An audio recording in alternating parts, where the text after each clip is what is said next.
So how many of you here have heard of the word Bitcoin before? Okay, about half of you, right? And what about the word blockchain? How many of you have you heard blockchain? Okay, a bit less. And how many of you here know the difference between Bitcoin and blockchain? 2, 3.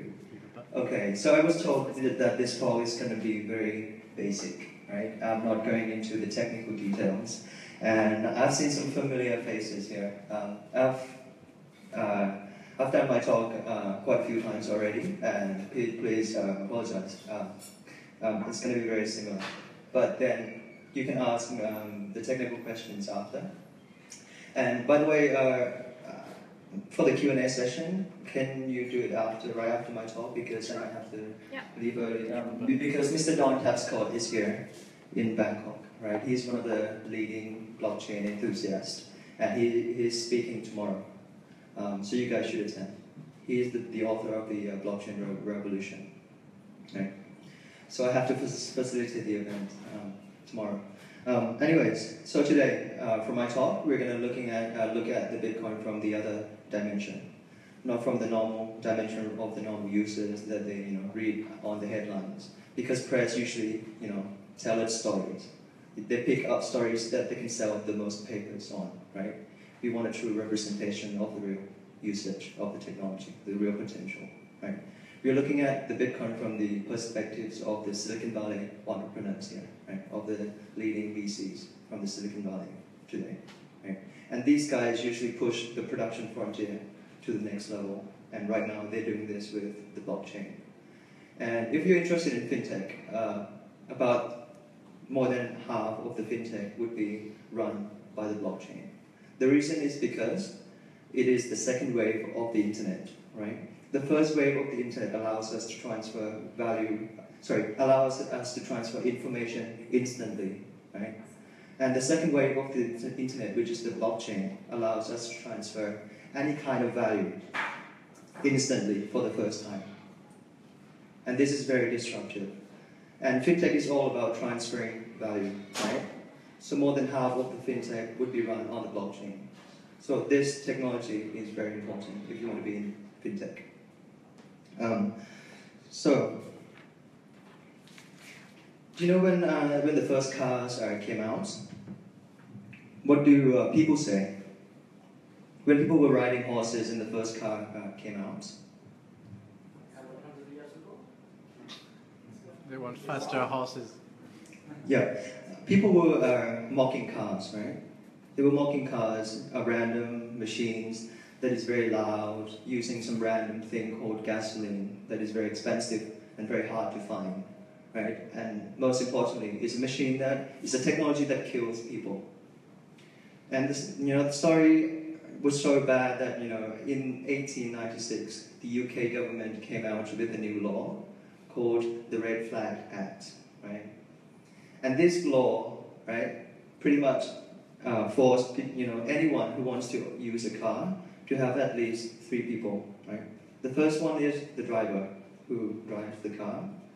The second one is the engineers who supervise the operations, right?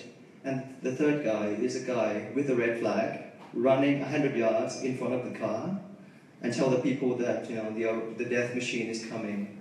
Do not come anywhere near them, right? So guess what happens to the UK? To the automobile, they ended up losing the automobile industrial race, right? Because for the government, instead of seeing the potential of the technology, they allowed fear to define their reaction. They created an environment where a car cannot do its job, right? If you force a car to run slower than the guy with the red flag, you might as well go back and use horses, right? Electricity. When the electricity first came out, do you think people or the press would go and say, oh wow, this technology is going to change our society? No. They said this is a dangerous technology. It kills people. It burns down people's home, right? So this happens again and again in technology. And when the Bitcoin came out, guess what people said about Bitcoin? You guys heard stories, right? Mt. Gox, and all these, right? Criminals. It's a technology for weirdos, very complex, you know. Do not use it, it's only for, you know, black market, etc., etc. But as with any new technologies, any new disruptive technologies, it was adopted by criminals first, right? The first car was used as a getaway vehicle from the police, right? But by the way, Bitcoin has gone past that stage already, right? It's about to hit the critical mass. So, in 2014, Bitcoin received more than $250 million. Right? That's more than the internet was receiving in 1993. Bitcoin is growing faster than what Twitter did in the first 3 years. And the reason for this is because it's an open source. Right? Think of it this way. The best analogy to explain this is in the telco industry. Back before when we had the internet, we were forced to use only the telephone companies to ring friends overseas, right? And these telcos company invested a lot in infrastructure building. And when you make one phone call, you have to go through a lot of intermediaries, middlemen, which is very cost effective and slow. And when the internet came out, the purpose of the internet is allowing us to have an instant information transfer, right? Sharing information instantly. That's why Skype was able to use TCP/IP protocol to connect people directly, instantly, zero cost. And it's an open platform. You can build Skype, or you can build Line, WhatsApp, WeChat, you know, new communication tools. The result is there is no intermediaries anymore in the telco industry, or in the information sharing industry. That's what the internet does. And the blockchain is about to do the same thing in the value transfer industry. All the intermediaries, brokers, banks, they're going to be like telcos, right? Because right now they're acting as the intermediaries, and they're eating up part of this pie, right? But then with the blockchain, it's just like the TCP/IP protocol. It allows us to transfer value for free. This is very disruptive.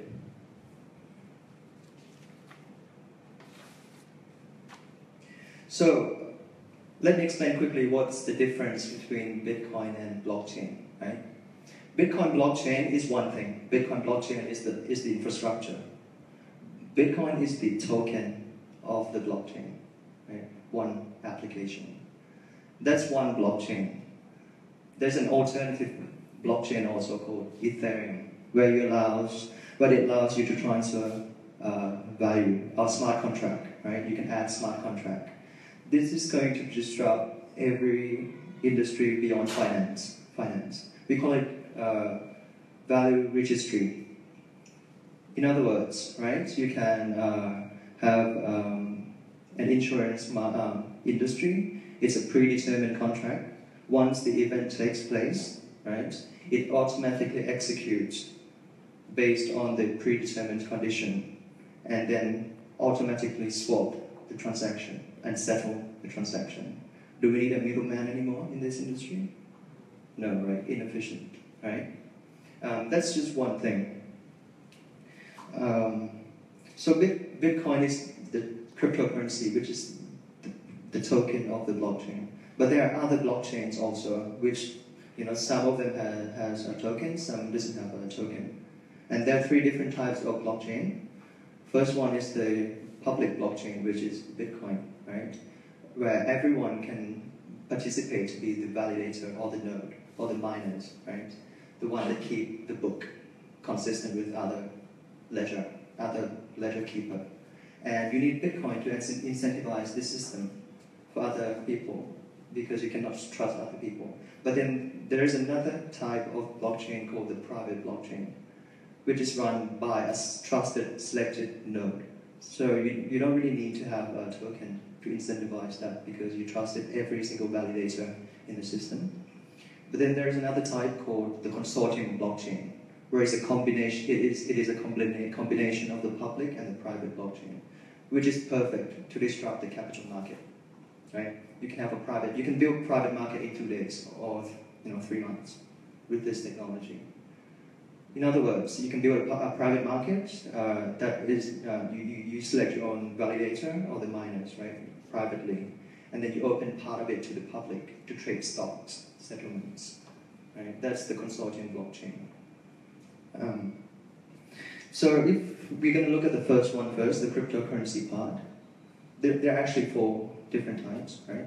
Four development phases: cryptocurrency, value registry, value ecosystem, and then the value web.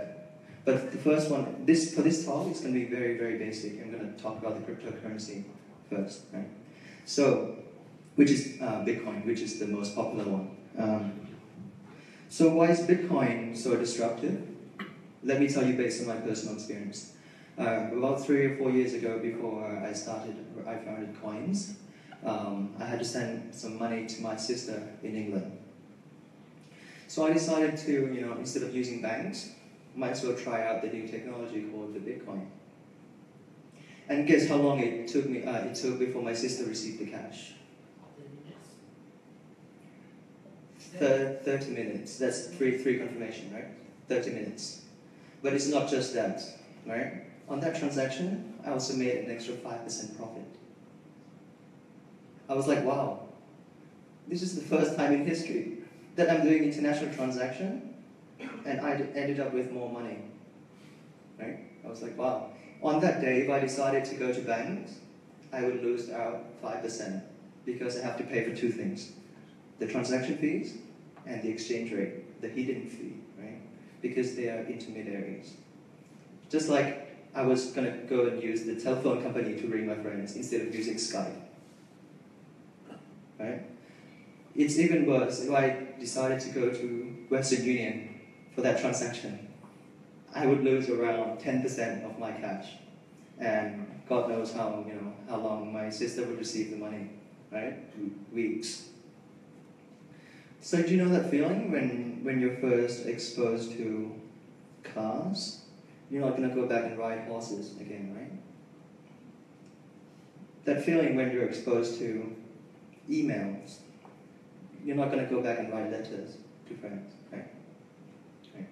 That feeling when you're able to use Skype for the first time, would you go back and pay for international calls? No. That exact feeling, I was like, wow, this is going to change the financial industry forever. I'm not going to go back and use banks again to pay for inefficiencies, right? 5%.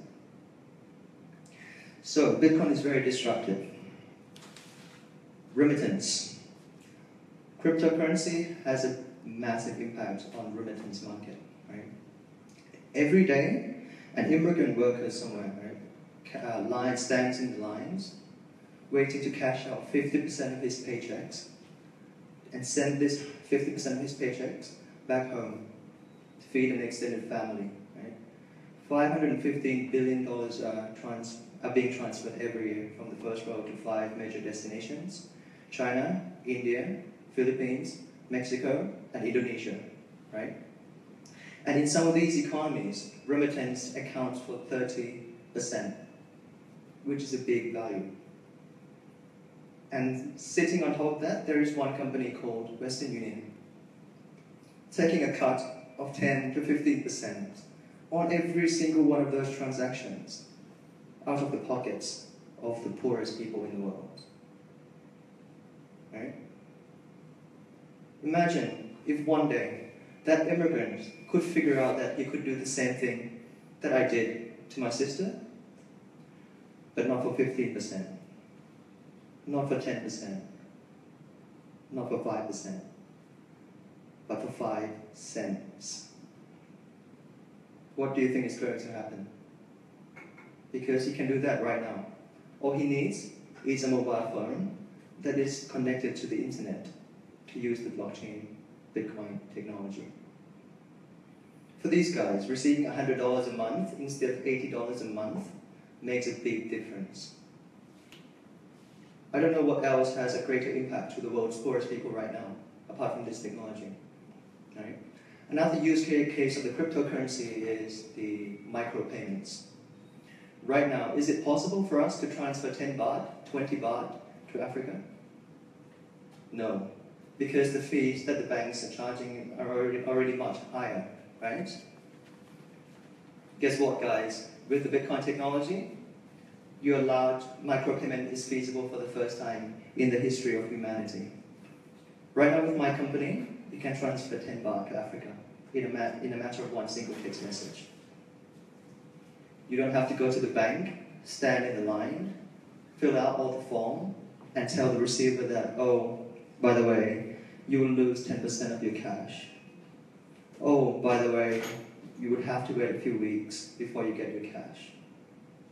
No. With this technology, you can stay at home, sitting on your couch, with a phone that is connected to the internet. Sending money to Africa is going to be as easy as logging into your Facebook account. It's already happening, and that's what I call revolutionary. Okay. Unbanked. Right now, there are about 2.5 billion people in the world who are currently unbanked. Right? About 175 countries don't really have a proper international banking services. Right now, we are the lucky 1% who have everything, like bank accounts, credit cards. But for most people, they don't have access to those.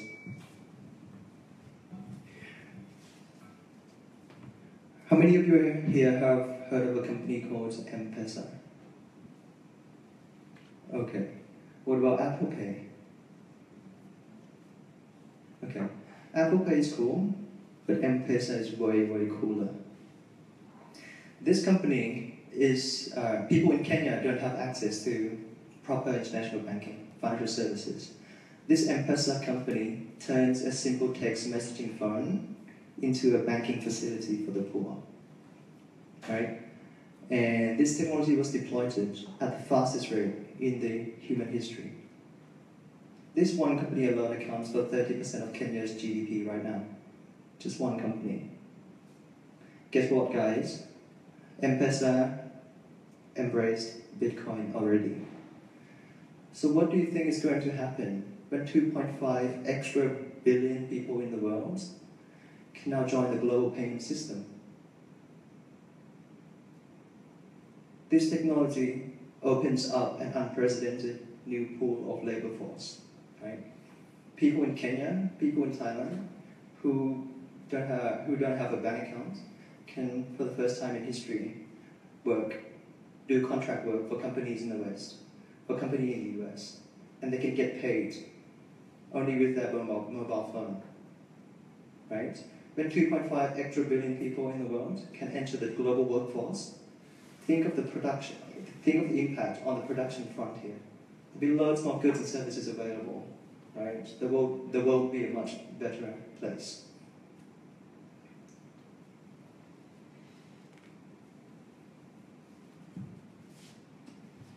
So this technology is not about, it's about this 6.5 billion people who are currently cut off from international banking, but even the 1% like us can also benefit from this technology, right? Right now, credit card companies are charging us 2 to 3% when we sell stuff online, right? Imagine if you open an e-commerce company and you're selling stuff online, you're making around 6% profit.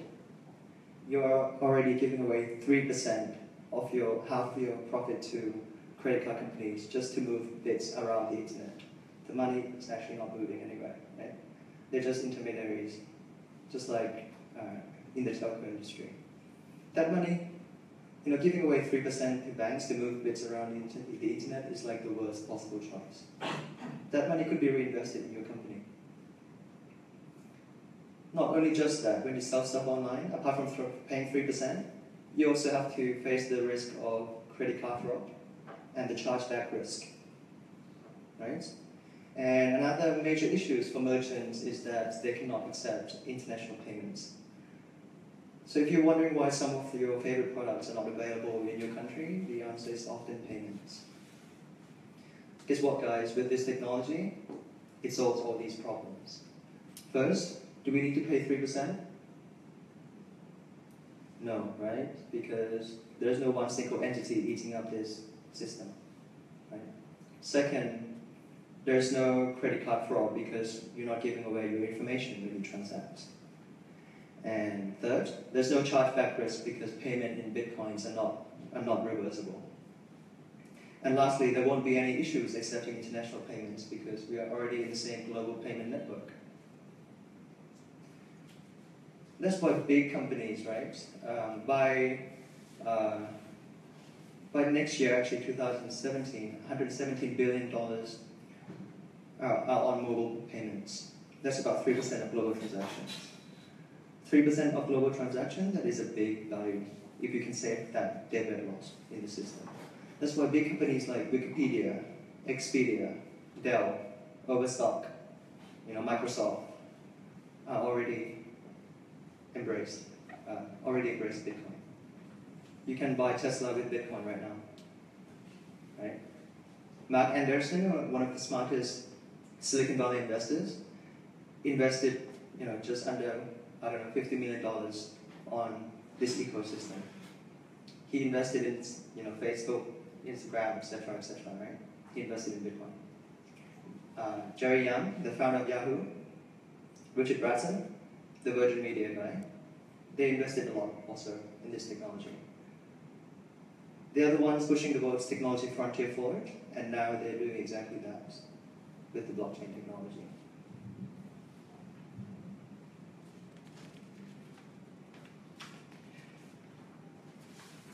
So to sum up, guys, this is only one small section of the blockchain technology, right? Cryptocurrency. But there are also value registry, value ecosystem, and also value web. Right? The first wave of the internet is gone already. And we have, what do we have right now? Uber, Facebook, everything, right? All the traditional businesses are being disrupted. But then half of the traditional businesses are still offline because we cannot transfer anything of value. The first half of the traditional businesses are already being uploaded online because you can transfer information instantly with the first wave of the internet, right? So Bitcoin is only the first product. The core technology is the blockchain. It allows us to transfer anything of value for the first time in history. That means the second half of the economy would be online completely. Or the second half of the economy, or the intermediaries that helps us transfer value right now can be uploaded online for the first time. So we would have a complete digital economy very soon, with a combination of sharing information and transferring of value online, possible for the first time. Everything would be digital completely, right, with this technology. So Bitcoin has been around for 7 or 8 years, and that's only the first one, cryptocurrency. And developers around the world are moving beyond finance. Right? We have web registry, value registry right now, where it's a blockchain is coming in to disrupt other industry, whether it's a stock exchange, capital market, right? Insurance, anything that is of value. Even personal identity, KYC, AML can be uploaded online. So now, even for example, now we have a bit message. It's very similar to Hotmail or Yahoo, except nobody can read your email except the person you send it to. Right? We have Twitter, just like Twitter, except it is peer-to-peer. People called Uber, Airbnb a peer-to-peer economy, a sharing economy, but are they really sharing economy? If you're asking like a 5-year-old, right, that if I give you a cookie, and is that sharing? The 5-year-old would say yes, right? But then if you say, okay, I'll give you a cookie and you have to give me Bitcoin. So Uber and Airbnb, they're just service aggregator. They're eating up, they're still intermediaries. But we're moving towards fully peer-to-peer with the blockchain technology because we no longer need the intermediaries. Right? Even Facebook or YouTube, you can take these traditional apps and disrupt it with the blockchain. Why is that? Well, how much of your personal information is on Facebook right now? Should we not monetize our own data? And how much is the Facebook valuation? And imagine if there's a company exactly like Facebook, but then there's no privacy issues. How much is that going to be worth? Right, guys? So not only Western Union or banks that has to look at this technology, other industries also have to pay particular attention, anything of value, because the second wave of the internet is coming, guys. Right now, words like blockchain, decentralized, cryptocurrency are as alien to us as words like URL, internet, browser, 20 years ago to the first wave, right? But very soon, these words is going to be commonplace. So not just corporations that has to pay attention, everyone, governments, startups, entrepreneurs, regulators, everyone will have to pay attention because it is the second wave of the internet. Thank you, guys.